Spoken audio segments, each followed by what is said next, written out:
Bonjour à tous et bienvenue dans ce nouveau débrief des explorations. Je vais aujourd'hui revenir sur des anecdotes complètement folles qui ont eu lieu dans nos tournages ces dernières années. En fait, l'autre jour, je faisais le tri des notes de mon téléphone. J'avais plus de 600 notes et je supprimais toutes les notes qui servaient à rien. Et en parcourant tout ce que j'avais écrit au cours de ces dernières années, je me suis dit, ça fait longtemps qu'on n'a plus fait de débrief où je reviens sur des petites histoires croustillantes qui ont eu lieu pendant nos explorations et c'est l'occasion de vous en parler. Alors aujourd'hui, je ne vais pas vous parler d'explorations qui ont mal tourné, ça ce sera pour un peu plus tard, mais d'anecdotes pour autant très intéressantes. Et on va commencer par la première anecdote, la plus folle d'entre elles, c'est le jour où pour tourner une exploration, on a dû soudoyer la police. C'était en fait notre documentaire dans les parties radioactives de Tchernobyl.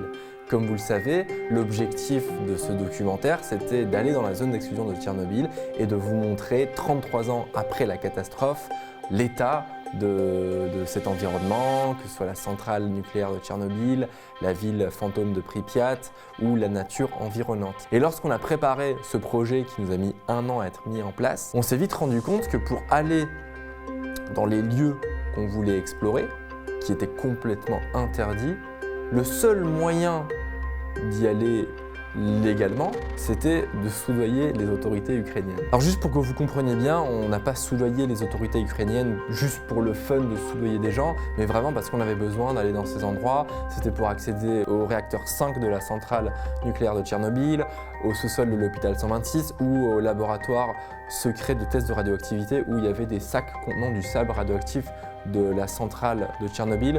C'était indispensable d'aller dans ces lieux. Notre documentaire n'aurait pas eu la même saveur et la même ampleur si on n'était pas allé là-bas, donc c'était obligatoire. Donc avant de partir en Ukraine, on nous a annoncé qu'il fallait, pour avoir accès à ces endroits, il fallait qu'on ramène une certaine quantité d'argent. Il nous a dit, bah voilà, si vous voulez y accéder, vous allez devoir nous ramener 3000 € en cash. Alors comment ça se passe pour déjà récupérer 3000 €? Vous ne pouvez pas aller au distributeur et retirer 3000 € de billets. En tout cas, ce n'était pas possible avec notre banque. J'ai donc dû appeler la banque, leur demander qu'ils me préparent mes 3000 €. Quelques jours plus tard, j'avais rendez-vous à la banque dans une petite salle sécurisée où le banquier a ouvert son coffre-fort avec la clé, il a sorti une enveloppe de son coffre-fort, il m'a fait signer un document et il m'a remis les 3000 €. Donc je suis arrivé chez moi et là, je m'étais déjà dit mais comment est-ce que je vais aller en Ukraine avec 3000 €?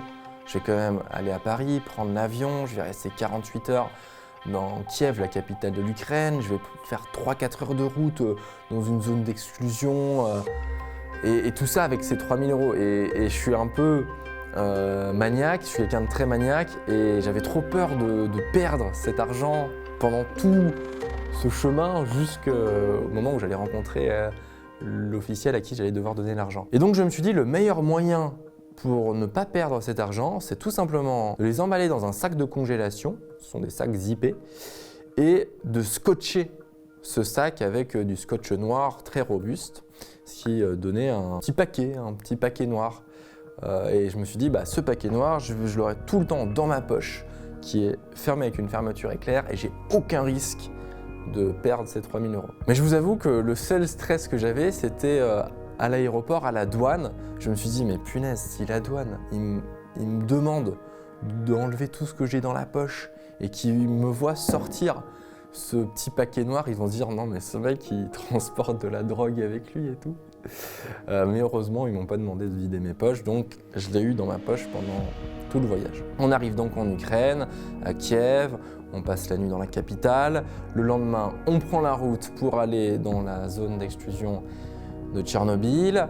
Voilà, on fait les rencontres des personnes officielles là-bas et on rencontre notre guide officiel qui est dans la zone et à qui eh bien, je devais distribuer l'argent. Donc c'était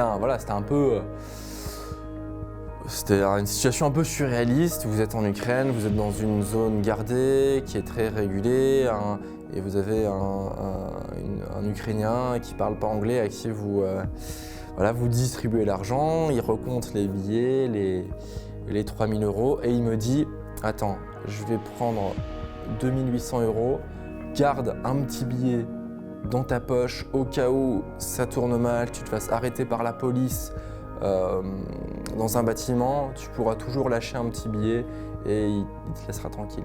Alors en fait, il faut savoir les amis que cet argent, il allait, bon on ne sait pas exactement à qui il allait, mais il était dispatché entre les différentes autorités de la zone d'exclusion de Tchernobyl.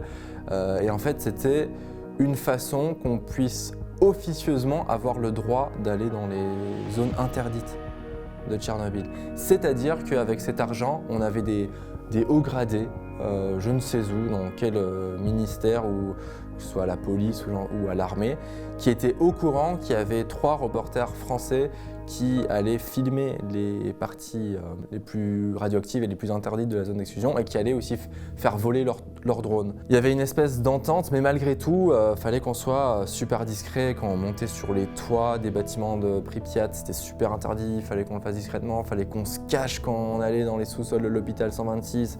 On a dû se cacher et attendre que des patrouilles passent quand on a pénétré dans la centrale nucléaire de Tchernobyl. C'était une sorte d'ambiance un peu bizarre où vous avez lâché 3 000 € en cash, mais vous devez malgré tout faire attention parce que si vous faites arrêter le temps que les informations circulent, ça peut pas très bien se passer. Vous pouvez quand même avoir des ennuis.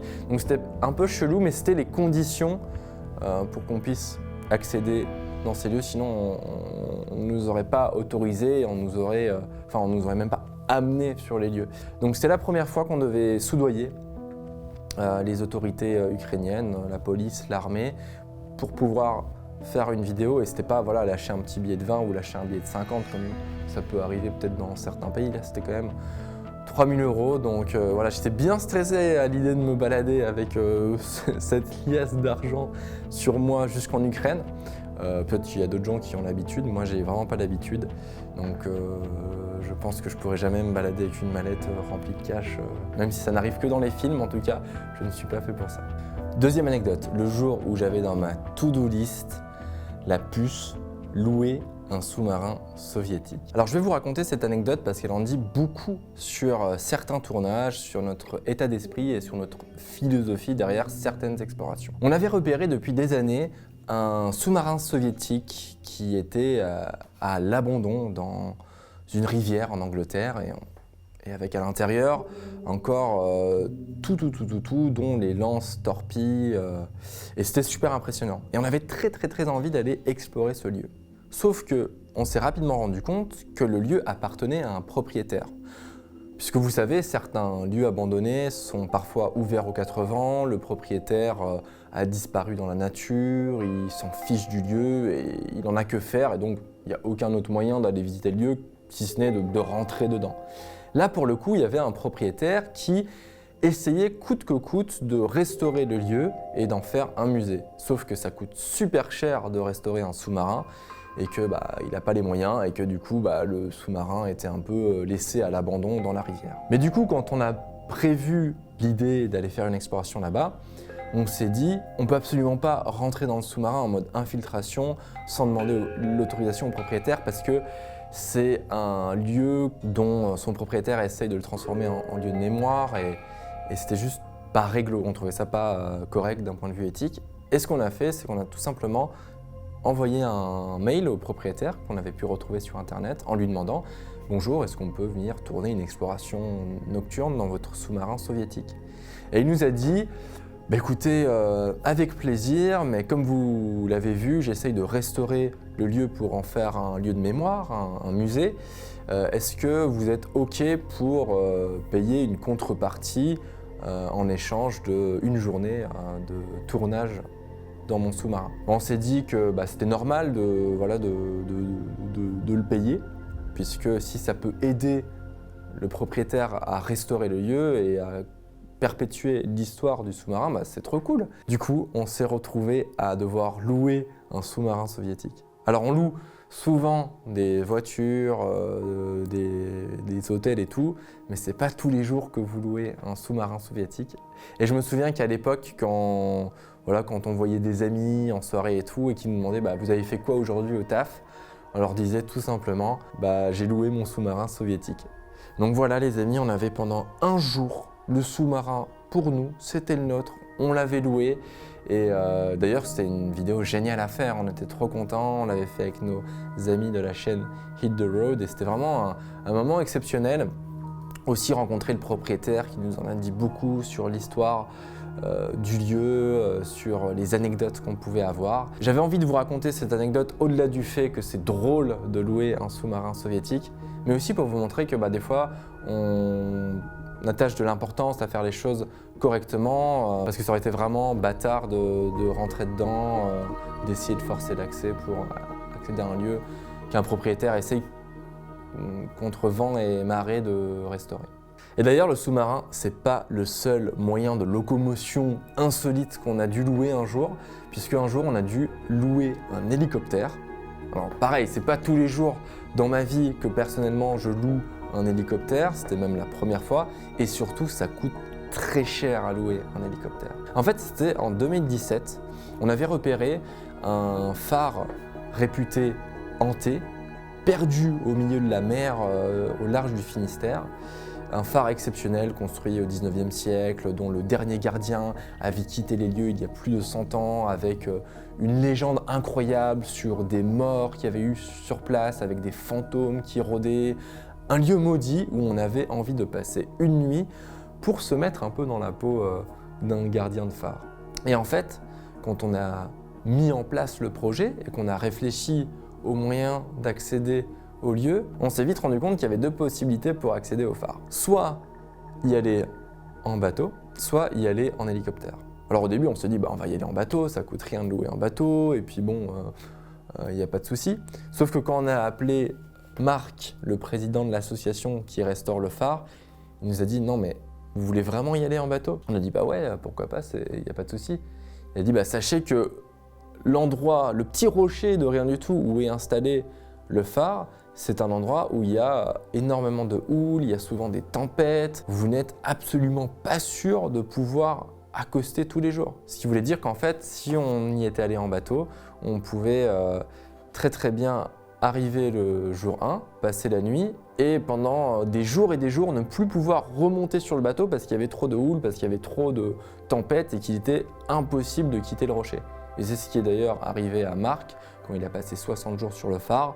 Il a dû attendre le 69e jour pour quitter les lieux. Et il faut savoir que ce phare, il n'est pas réhabilité. Il n'y a pas d'eau courante, il n'y a pas d'électricité, il n'y a pas de lit, il n'y a rien du tout. C'est très difficile de vivre sur place. Et c'est pour ça d'ailleurs que les gardiens l'ont quitté depuis plus de 100 ans, parce que c'est juste impossible de vivre sur place. Donc on s'est dit, ouais, c'est chaud si on part en tournage, de rester 10 jours dans le phare.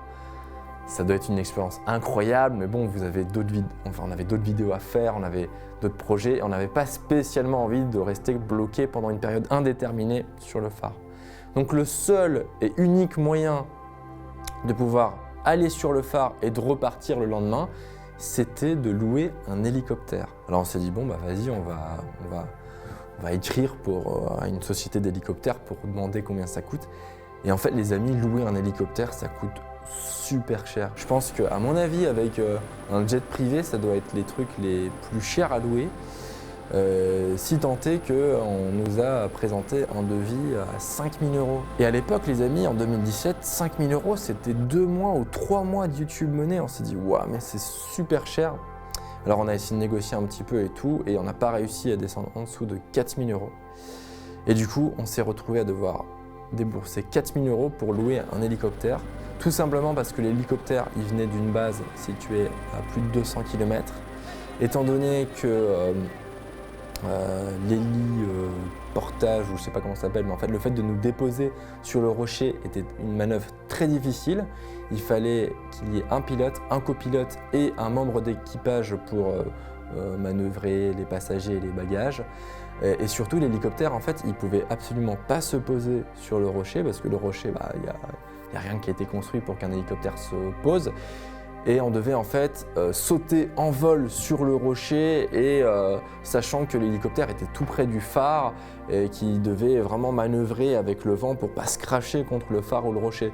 Donc c'était une manœuvre très périlleuse et en plus l'hélicoptère devait ensuite se poser sur la côte, attendre qu'on passe la nuit et revenir le lendemain. Donc on s'est retrouvé à devoir un jour louer un hélicoptère, mais c'était vraiment exceptionnel. C'était l'occasion pour nous aussi de faire notre baptême en hélico. Et c'était vraiment extraordinaire parce que vous retrouvez au-dessus à 1,50 m au-dessus de la mer, devoir sauter de l'hélicoptère sur le rocher, vous croyez un petit peu dans un James Bond et tout, et c'était super impressionnant. Je me souviens que j'avais eu même un peu peur parce que les pales elles sont juste au-dessus de vous, vous devez rester baissé pour pas être blessé ou décapité.